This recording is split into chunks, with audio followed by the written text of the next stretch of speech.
वचन दे प्रकाश मार्गावर. प्रभू येशूच्या गोड आणि गौरवी नावात आपणा सर्वांना सलाम.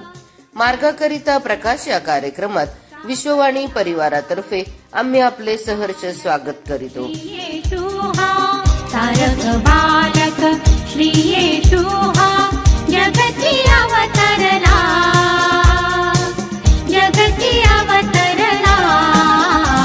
कृपेचा सिंधू सापडला.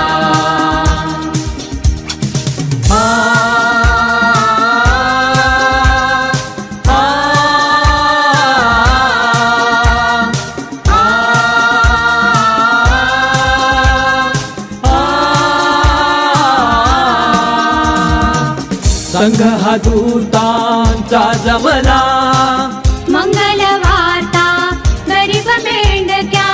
संघ हा दूतांचा जमला, मंगलवार्ता गरीब मेंढक्या. विदित करायाला, विदित करायाला. कृपेचा सिंधू सापडला. तारक बालक श्री येशू हा, तारक बालक श्री येशू हा जगती अवतरला, जगती अवतरला. कृपेचा सिंधू सापडला.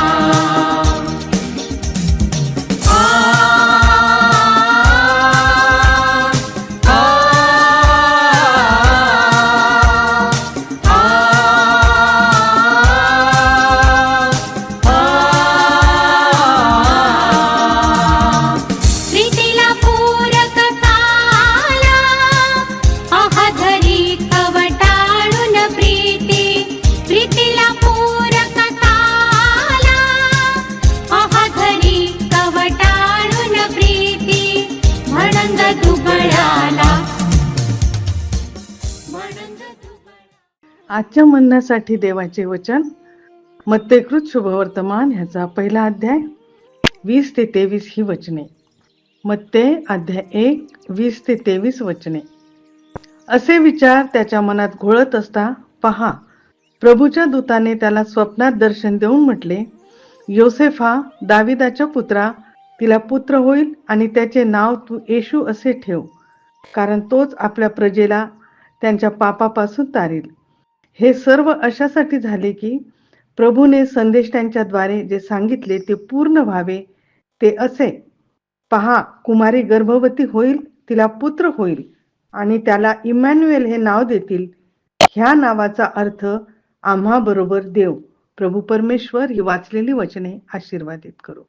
ख्रिस्तातील माझ्या प्रियांनो, आपल्या प्रभू येशू ख्रिस्ताची शांती, प्रीती आणि विपुल कृपा तुम्हा प्रत्येकाबरोबर असो.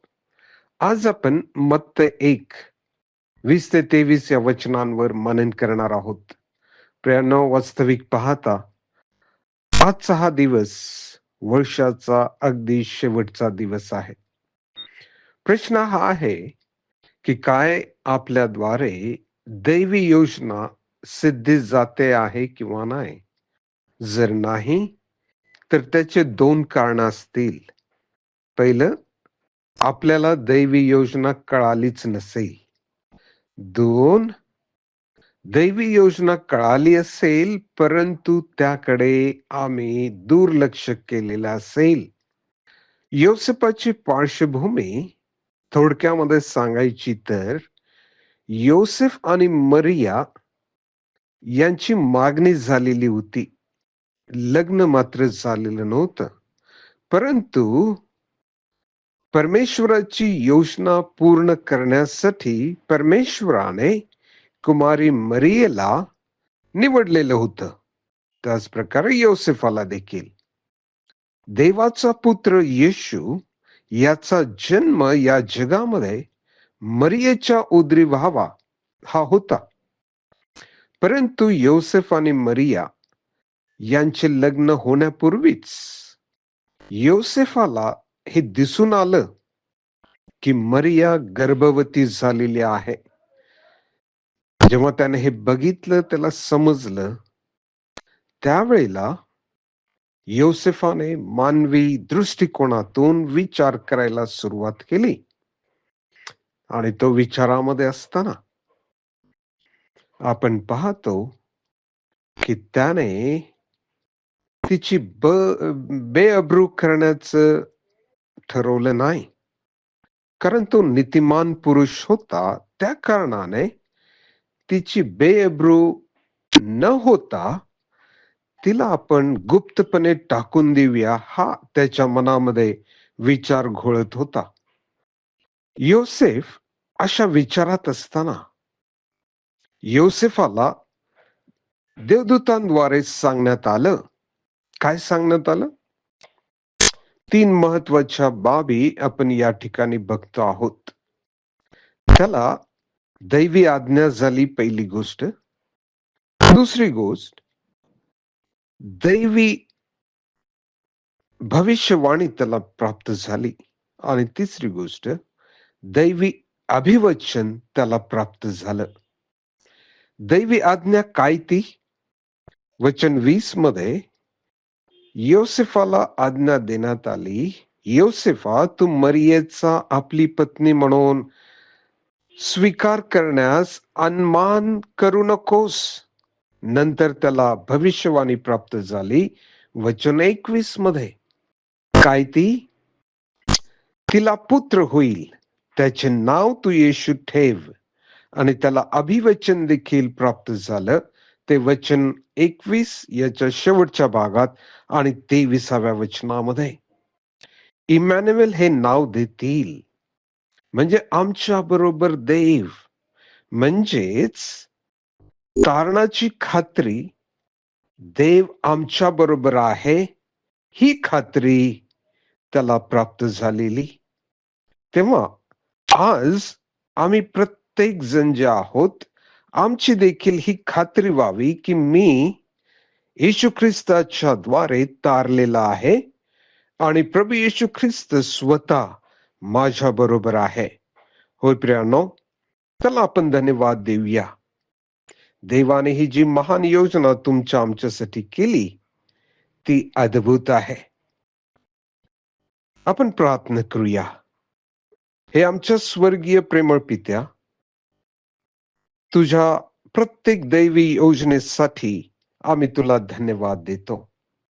ही तुझी दैवी योजना माझ्यामध्ये आणि माझ्या जीवनाद्वारे सिद्धीस जाऊ दे, ही प्रार्थना.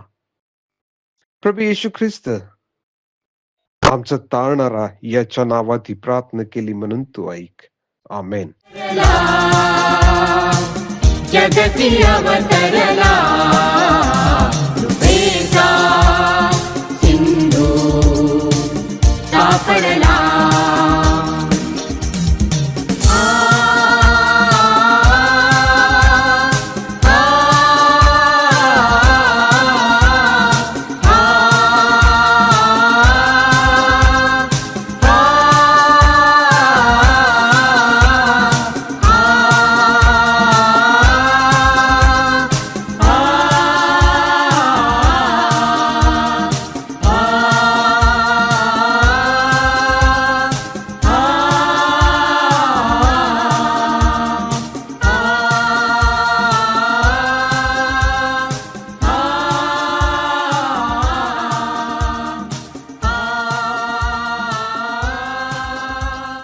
येशू, हा पहा जगाचे पाप हरण करणारा देवाचा कोकरा. आता आपण आपल्या प्रार्थना विनंत्या कोणत्याही वेळेस विश्ववाणी प्रार्थना केंद्राला टोल फ्री नंबरद्वारे कळवू शकता.